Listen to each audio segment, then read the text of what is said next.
No cześć, dzisiaj taki trochę bonusowy odcinek, bo nie będziemy grali fingerstyle, ale nauczymy się takiej szpanerskiej techniki wykorzystania ukulele do imitowania dźwięków perkusyjnych. To, co słyszeliście we wstępie, to były takie dwa przykładowe schematy wykorzystania tych wszystkich uderzeń. Oczywiście to możecie mieszać w dowolny sposób, ale my nauczymy się właśnie tych dwóch bić. Dobra, zacznijmy sobie od tego pierwszego. Ono będzie składało się z 4 ruchów i wbrew pozorom to nie jest trudne. Trudne będzie z tym przyspieszyć, natomiast samo zagranie będzie stosunkowo proste.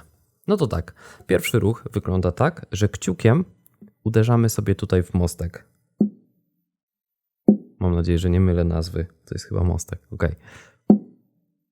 Dobra, zależy nam, żeby wydać taki dźwięk i zobaczcie, że to nie jest taki ruch, tylko bardziej obrót nadgarstka, ok? To trzeba trochę poćwiczyć. Generalnie ten ruch obrotu nadgarstka tak czy inaczej warto jest ćwiczyć podczas gry na ukulele, bo bardzo często się go wykorzystuje.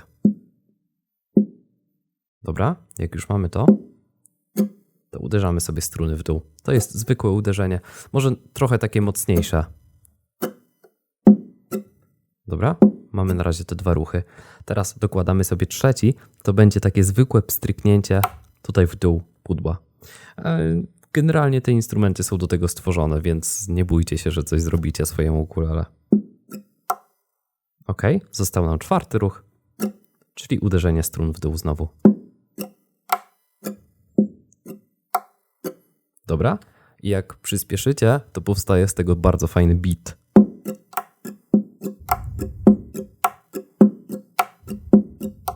I tak dalej. Oczywiście we wstępie słyszeliście to zagrane z akordami. Można do tego jak najbardziej dołożyć akordy i wykorzystywać w piosenkach.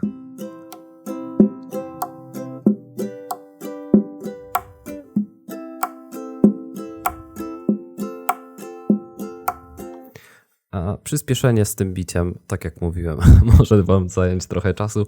Natomiast najważniejsze jest ćwiczenie powoli. Nie próbujcie od razu przyspieszać do tego tempa, w którym ja gram. Chociaż przyznam się szczerze, że ja się w tym sam cały czas mylę. No dobra, nie przedłużamy, bo w tym pierwszym biciu tak naprawdę nie ma nic niezwykłego. Oprócz tego, że wymaga dużo czasu, dużo ćwiczeń, żeby się oswoić z tymi ruchami. Musicie trochę przyzwyczaić mózg do tego, bo sporo jest tutaj zmian w prawej ręce, jak widzicie. Nie, doszedłem do momentu, że mogę z wami rozmawiać i sobie to grać gdzieś tam w tle. Właśnie do czegoś takiego dążymy. Dobra, przechodzimy do drugiego bicia bez przedłużania. Ono też się zaczyna od uderzenia kciukiem w mostek. Następnie są 2 uderzenia w struny, zwykłe, dół i góra. Takie naturalne, jak to normalnie robicie, grając jakieś bicia. I ćwiczymy sobie te 3 uderzenia najpierw, zanim przejdziemy dalej. Jak już się z tym oswoimy, dokładamy sobie chyba najtrudniejszą rzecz, która się dzisiaj pojawi. W języku angielskim mówi się na to chuck. Nie wiem, jaki jest polski odpowiednik tej techniki, ale generalnie chodzi o to, że uderzamy struny, jednocześnie je tłumiąc. Nauczenie się tej techniki zajęło mi dużo czasu, szczerze mówiąc. Generalnie polega ona na tym, w zwolnionym tempie, jakbyśmy sobie mieli pokazać, że uderzamy struny prawą ręką, palcami, po czym obracamy rękę i przykładamy kciuk do wszystkich strun. Jakby całą powierzchnią kciuka staramy się dotknąć wszystkich strun tak, żeby je stłumić. Jeszcze raz. Palce w dół i dokładamy kciuk. Na razie sobie podzielcie to na 2 ruchy, ale miejcie świadomość, że jak przyspieszymy, to musi być niejako 1 ruch. Uderzenie i od razu stłumienie. Tutaj jest małe cięcie, bo chcę wam pokazać dokładnie, jak to wygląda z boku. W zwolnionym tempie.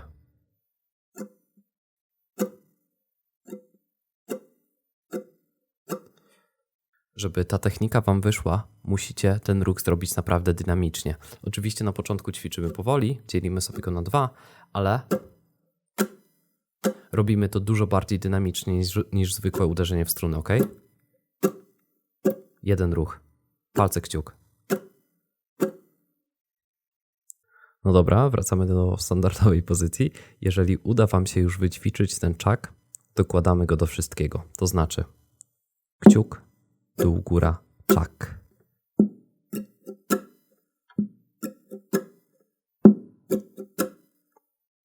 Ok.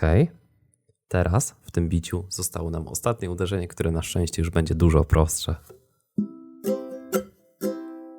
Będzie to po prostu uderzenie w dół. To bicie oczywiście też możemy grać z akordami.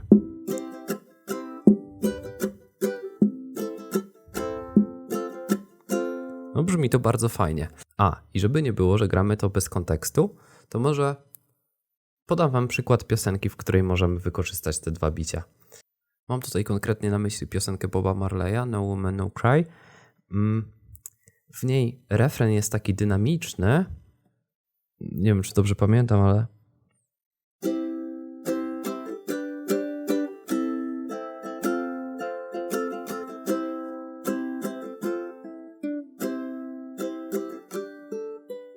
Coś takiego. Natomiast zwrotka jest dużo bardziej statyczna, w niej powtarzają się 4 akordy. No i teraz w internecie pewnie spotkacie się z różnymi rodzajami bicia, ale my oba te nasze bicia, które poznaliśmy dzisiaj, możemy wykorzystać właśnie do tej zwrotki. W niej gra się akordy C-dur, G-dur, A-moll i F-dur. Tak poza tym to ja ich używałem we wstępie do tego odcinka i teraz jak Wam pokazywałem. No i tak. No i wykorzystajmy sobie na przykład to bicie.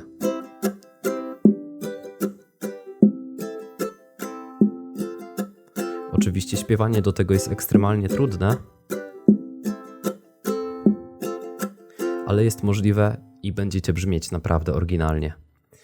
To drugie bicie oczywiście też możemy wykorzystać. I teraz tak, albo na każdy akord zagramy sobie jeden taki schemat, ale w wolnym tempie.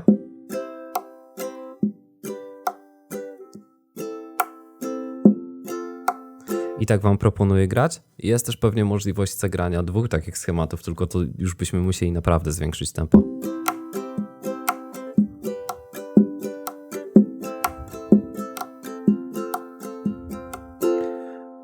Nie wiem, czy to pasuje akurat do tej piosenki. Wydaje mi się, że dużo lepiej sprawdzi się jeden schemat, ale w wolniejszym tempie. Dobra, to wszystko na dzisiaj. Trzymajcie się, cześć.